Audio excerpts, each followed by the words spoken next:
Hello എല്ലാവർക്കും നമ്മുടെ പുതിയൊരു വീഡിയോയിലേക്ക് സ്വാഗതം. അപ്പോൾ അതുകൂട്ട് തന്നെ രാവിലെ നമ്മൾ എഴുന്നേറ്റ് നമ്മുടെ വീടൊക്കെ അടിച്ചു വാരി തുടച്ചിട്ടുണ്ടായിരുന്നു. പിന്നെ അന്ന് കുളിയൊക്കെ കഴിഞ്ഞിട്ട് വന്ന് പടിയിലും വീടിനകത്തൊക്കെ വിളക്ക് കത്തിച്ചിട്ടുണ്ട്.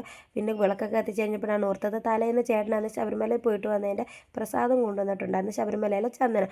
അത് കൈയോടെ തന്നെ തൊട്ടിട്ട് അത് സൂക്ഷിച്ച് വെച്ചിട്ടുണ്ട്. അപ്പോൾ എനിക്ക് രാവിലെ കുളിക്കുന്ന കാരണം ഭയങ്കര തുമ്മലാണ്, പനിയും കൂടെ ആയിരുന്നു. അതുകൊണ്ട് തന്നെ രാവിലെ കട്ടനിട്ട് കുടിക്കാതെ എനിക്ക് ഈ തുമ്മലിനൊരു ശമനവും ഇല്ല. അതുകൊണ്ട് കൈയോടെ കട്ടനിട്ട് കുടിച്ചിട്ടുണ്ട്. പിന്നെ അതിൽ തലേന്ന് തന്നെ മാവ് അരച്ച് വെച്ചുകൊണ്ട് നല്ല വൃത്തിക്ക് പൊന്തിയിട്ടുണ്ടായിരുന്നു. പിന്നെ അതിൽ കുറച്ച് ഉപ്പൊക്കെ ഇട്ട് കലക്കിയിട്ട് ഇഡ്ഡലിക്ക് വേണ്ടുന്ന മാവിലോട്ട് അതിന് വേണ്ടുന്ന സാധനങ്ങളെല്ലാം ഇട്ടിട്ട് ദോശയ്ക്ക് വേണ്ടുന്ന ബാക്കി പകുതി മാവ് എടുത്ത് ഫ്രിഡ്ജിലും വെച്ചിട്ടുണ്ടായിരുന്നു.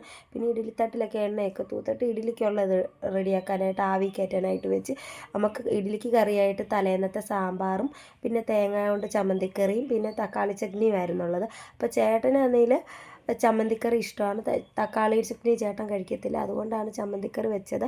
പിന്നെ സാമ്പാർ തലേന്നത്തെ ഉള്ളതുകൊണ്ട് തന്നെയാണ് ഇന്ന് ഇഡ്ഡലി റെഡിയാക്കിയത്. അപ്പോൾ ദോശയുടെ കൂടെ ചേട്ടന് ചമ്മന്തിക്കറിയാണ് ഇഷ്ടം, അപ്പോൾ ഇഡ്ഡലിയുടെ കൂടെ സാമ്പാറുമാണ് ഇഷ്ടം. അതുകൊണ്ട് നമ്മൾ അങ്ങനെ തയ്യാറാക്കിയിട്ടുണ്ടായിരുന്നു. പിന്നെ ഇഡ്ഡലിയും സാമ്പാറും ചമ്മന്തിയൊക്കെ ആയിട്ട് ചേട്ടനും കഴിച്ചു. പിന്നെ അതിൻ്റെ കൂടെ തക്കാളി ചട്നിയും കൂടെ കൂട്ടി ഞാനും കുഞ്ഞാവയോടെ കാപ്പി കൂടി കഴിഞ്ഞിട്ടുണ്ടായിരുന്നു. നമ്മുടെ അയ്യപ്പായാണ് എഴുന്നേറ്റിട്ടില്ല, അയാൾ ഈ രാത്രി താമസിച്ച് കിടക്കുന്നതുകൊണ്ട് തന്നെ രാവിലെ എഴുന്നേക്കാനും താമസമാണ്. നമ്മുടെ കുഞ്ഞമ്മയാണ് ഇന്നൂടെ ഉള്ളത് നമ്മുടെ കൂടെ. അവരിന്ന് വൈകുന്നേരം അവരുടെ വീട്ടിലേക്ക് തന്നെ തിരിച്ചു പോകും. അപ്പോൾ നമ്മൾ 3 പേരോട് ഇരുന്ന് കാപ്പിയൊക്കെ കുടിച്ചിട്ടുണ്ടായിരുന്നു. അപ്പോൾ നമ്മുടെ ഇന്നത്തെ വീഡിയോ ഇത്രയേ ഉള്ളൂ.